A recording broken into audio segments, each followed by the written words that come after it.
Hello, Music Bear here. Um, I've been asked about how to make swing in Elements. If you look at programs like FL Studio, they have a dial, just like we have our volume dial here, and they can change the position of notes according to the swing rules. That's very neat, but we do not exactly have that in Elements. In fact, our smallest position change in Elements is 1 over 192, and then you can take any multiple of that, and some of those multiples will have names that we know and use daily. There will be a quarter note, an eighth note, or a 16th note, but they are actually just multiples of 1 over 192 in Elements. In Elements, that is, right? So, because of that, there's not really a good reason for us to have a percentage change of note position for swing. We will always only be able to move in 1 over 192 until we make a complete rewrite of the program. There's no interticks, if you understand what I mean, between two positions of 1 over 192. The next will be 2 over 192, and so on and so forth. So if we take a look at, I've just put in a hat here, and we take a look at that, and we just put sound on the first of each beat, we get something like we get this. Right. This here is the uniform. Right.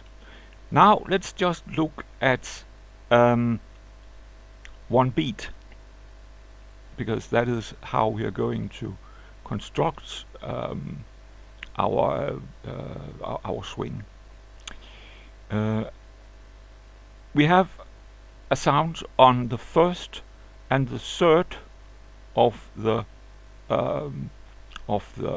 positions.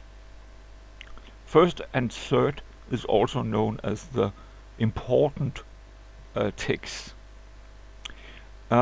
Second and fourth, also known as the unimportant ticks, and that has to do with jazz. So when we make swing, we are actually only going to do something to the unimportant ticks. The important ticks is what keeps the rhythm, and the groove comes from the unimportant ticks. So this is this guy and this is this guy that we're going to mess with. And when we're going to mess with them in Elements, we're going to do it in piano roll. So I'm going to tick here and say open in piano roll, and that looks like that. We can see our pattern here. It is of course on our root notes, because we want to have that correct pitched, so it's in our root note. What we do now is that we're going to magnify first our Q to 1 over 92. That looks like that, and then we're going to magnify the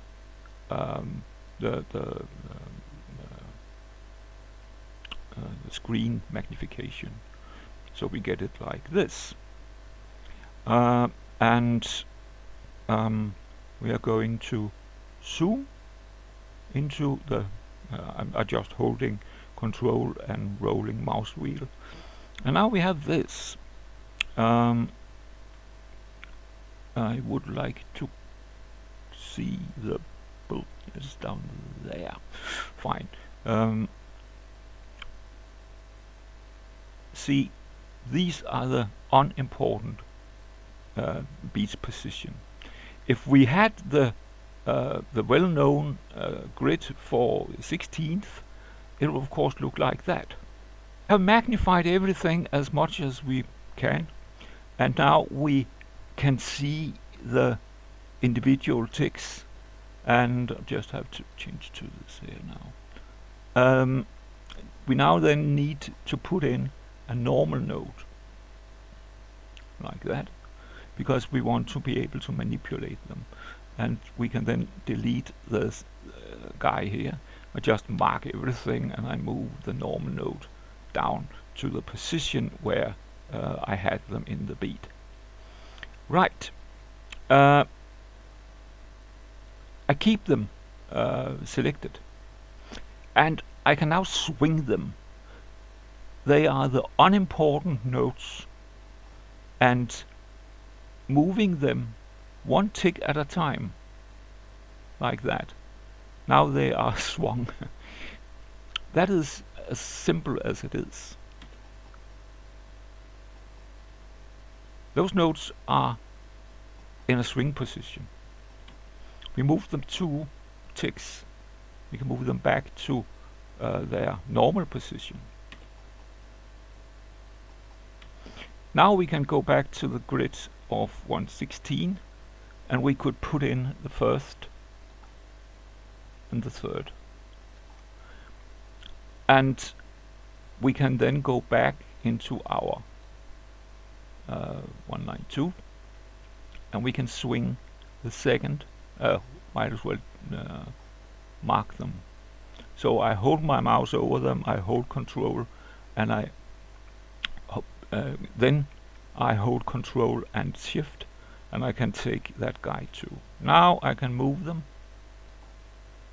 in and swing. That was 1. That was 2 over 1916. So here we have a groove. And the next thing we only have to do is to mark everything like that. And then I can do this in 2 different ways. I can hold shift and I can move them all over here and control the position with the normal node. What I then do is I again control A. Now I have the 2 beats selected, and I can copy those. Now I have a bar. So this is a swung bar. I don't know if you can say it that way, but it's a bar with swing. Yeah. Of course I'll have to do this every time I want to have another position in the swing. I can have swing. Let's just go back here and say control, select, shift and control, and select. And there I made it 2 positions, right? Yes. I can also have late. So 2 position late. And it goes like this. I'll just, let's see, where is it?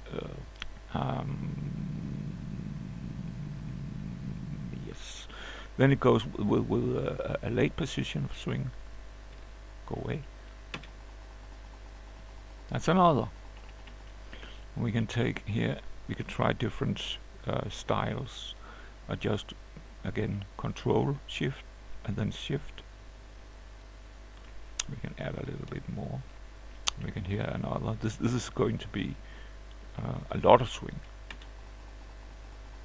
But you can hear it has that groove that is known. You can do it live. I just hold shift and use my you can hear this is the boring position, right? Where, or uniform. Then we swing it forward, more forward. Now it's going to another boring position because that is a half. This is the interesting one. This one, this one, this one. Not that one, but that one, that one, and that one. And then we go into half.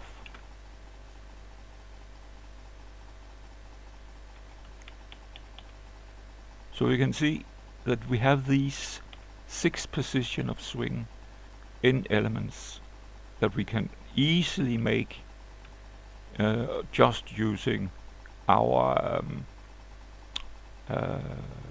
piano roll and a little bit of trickery with the notes. Now we're back to boarding position. That's how easy it is to make swing notes. All we have to remember is we never touch first and tree because they're important, and we only move the second and the fourth in the beat around. So second and fourth tick is moving around, and first and third is not. Now swing. So we have swung that swing, and that's what I have for that. Have fun with your jazz inspired. It's called inspired tracks. And see you soon. Bye bye.